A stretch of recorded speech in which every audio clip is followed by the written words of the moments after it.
अच्छे लोगों के साथ हमेशा बुरा क्यों होता है? गीता में श्री कृष्ण ने दिया है अर्जुन को इसका जवाब। जो व्यक्ति श्री कृष्ण के भक्त हैं उन्हें इन दिव्य उपदेशों को अनसुना नहीं करना चाहिए। इस वीडियो को पूरा देखें, अन्यथा आपको अंत में पछतावा होगा। अपने कीमती समय को फालतू के शॉर्ट्स वीडियो के जगह यहाँ लगाए, कुछ नया सीखने को मिले। गीता का सार आपने महसूस किया होगा कि जो लोग अच्छे कर्म करते हैं वह परेशान रहते हैं, वही जो बुरे कर्म करते हैं वह खुशी से रह रहे होते हैं।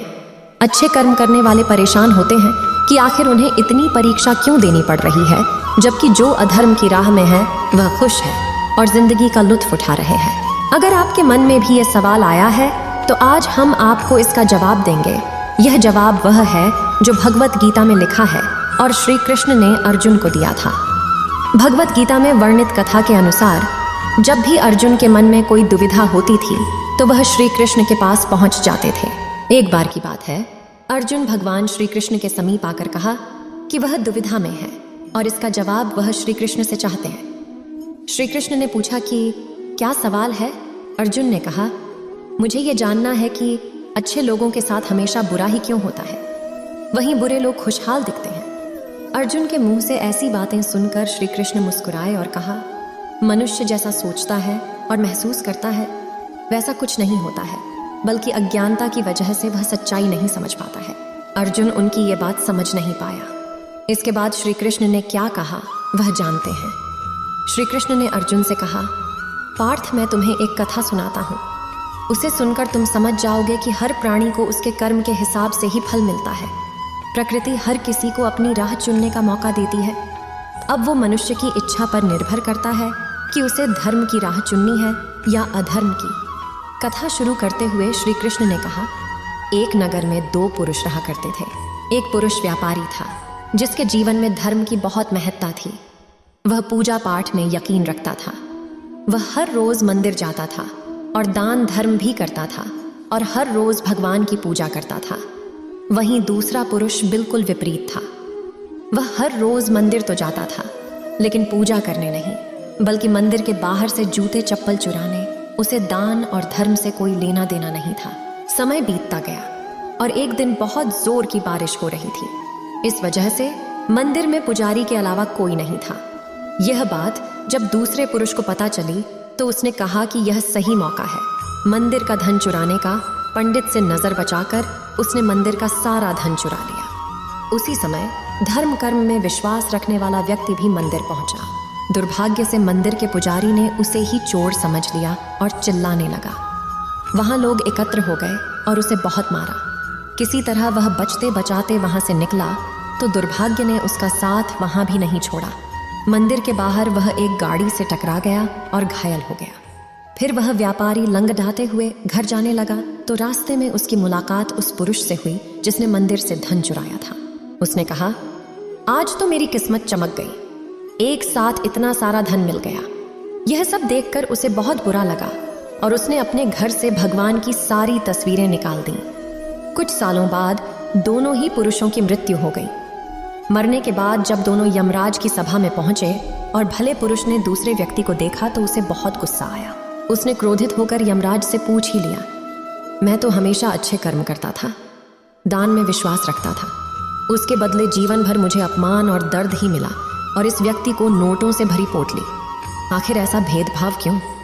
इस पर यमराज ने कहा, पुत्र, तुम गलत समझ रहे हो। जिस दिन तुम्हारी गाड़ी से टक्कर हुई थी वह दिन तुम्हारे जीवन का आखिरी दिन था, परंतु तुम्हारे अच्छे कर्मों की वजह से तुम्हारी मौत सिर्फ एक छोटी सी चोट में बदल गई। तुम इस दुष्ट व्यक्ति के बारे में जानना चाहते हो। दरअसल इसके भाग्य में राजयोग था, मगर इसके कुकर्मों और अधर्म की वजह से वह सिर्फ एक छोटी सी धन की पोटली में बदल गया था। सुनाने के बाद श्री कृष्ण अर्जुन से कहते हैं, पार्थ, क्या अब तुम ही तुम्हारी सवाल का जवाब मिल गया? ऐसा सोचना कि भगवान तुम्हारे कर्मों को नजरअंदाज कर रहे हैं, यह बिल्कुल भी सत्य नहीं है। भगवान हमें कब, क्या, किस रूप में दे रहा है, मनुष्य को समझ में नहीं आता है। अगर आप अच्छे कर्म करते रहें तो भगवान की कृपा हमेशा बनी रहती है। इसलिए अपने अच्छे कर्मों को बदलना नहीं चाहिए, क्योंकि उसका फल हमें इसी जीवन में मिलता है। भगवद गीता में अच्छे लोगों के साथ बुरा होने के कारणों का वर्णन नहीं है, परंतु गीता में नैतिकता, धार्मिकता और जीवन के मार्ग से संबंधित विभिन्न विचार व्यक्त किए गए हैं। श्री कृष्ण कहते हैं कि मनुष्य के कर्तव्यों का पालन करना उसका महत्वपूर्ण धर्म है। यह कर्तव्य अन्य लोगों की सहायता करना, न्यायपूर्वक कार्य करना, सत्य का पालन करना, अहिंसा का पालन करना और समर्पण के साथ कार्य करना शामिल होता है। इस प्रकार यदि कोई अच्छा व्यक्ति इन कर्तव्यों का पालन नहीं करता है या दूसरों के साथ न्यायाधीन और संवेदनशील नहीं है तो उसके साथ बुरा हो सकता है। बाह्य परिस्थितियों के चलते भी कई बार लोगों के बीच विभिन्न हितों या धार्मिक मतभेदों के कारण बुराई का माहौल उत्पन्न हो सकता है। श्री कृष्ण द्वारा सामान्य निर्देशों के साथ अच्छा व्यवहार करना, धार्मिकता के मार्ग पर चलना और सभी लोगों के प्रति समर्पण और सम्मान व्यक्त करना संभवतः अच्छे लोगों के साथ बुराई को कम कर सकता है। श्री कृष्ण ने ज्ञान, कर्म और भक्ति के सिद्धांतों का विस्तार पूर्वक वर्णन गीता में किया है। गीता में कर्म योग, भक्ति योग और ज्ञान योग के माध्यम से सुखी और योग्य जीवन की प्राप्ति का उपाय बताया गया है। गीता में अच्छे और बुरे कर्मों के विषय में भी चर्चा की गई है। इसमें कहा गया है कि अच्छे और बुरे कर्म के फल को अकर्मण्यता, कर्मण्यता और अकर्मण्यता के संयोग से बताया जा सकता है। अकर्मण्यता यह अर्थात निष्क्रियता है।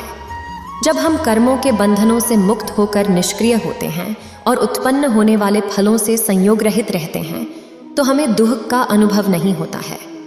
इस रूप में अच्छे लोगों के साथ बुरा होने का कारण नहीं होता है।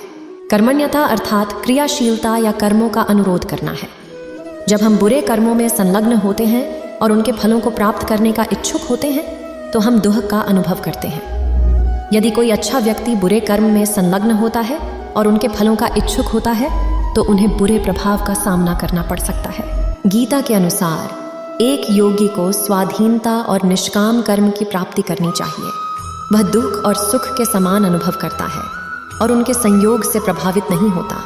इस प्रकार गीता में आध्यात्मिक दृष्टिकोण से अच्छे लोगों के साथ बुरा होने के पीछे के कारणों का वर्णन नहीं है। आपका विचार सही है कि भगवान कर्मों को नजरअंदाज नहीं करते हैं और मनुष्य को समझना असंभव है कि भगवान कब, क्या और किस रूप में देते हैं।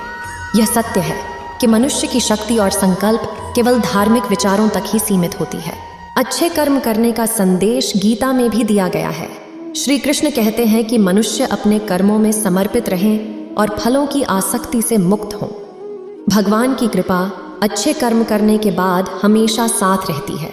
अध्याय 2 श्लोक 47, अध्याय 2 श्लोक 48, अध्याय 3 श्लोक 21। इन श्लोकों में बताया गया है कि हमें अच्छे कर्मों को बदलना चाहिए, बल्कि हमें विश्वास रखना चाहिए कि भगवान हमारे साथ हमेशा होते हैं और हमारे अच्छे कर्मों का फल हमें इसी जीवन में मिलता है। इसलिए मनुष्य का फर्ज है कि वह हमेशा अच्छे कर्म करते रहे, क्योंकि श्री कृष्ण ने गीता में भी बताया है कि किसी के द्वारा किया गया कर्म बेकार नहीं जाता है, चाहे वह अच्छा हो या बुरा। उम्मीद है आप सभी को यह वीडियो अच्छी लगी होगी। अगर आप कृष्ण के सच्चे भक्त हैं तो चैनल को सब्सक्राइब और वीडियो को लाइक करके कमेंट में जय श्री कृष्णा लिखें।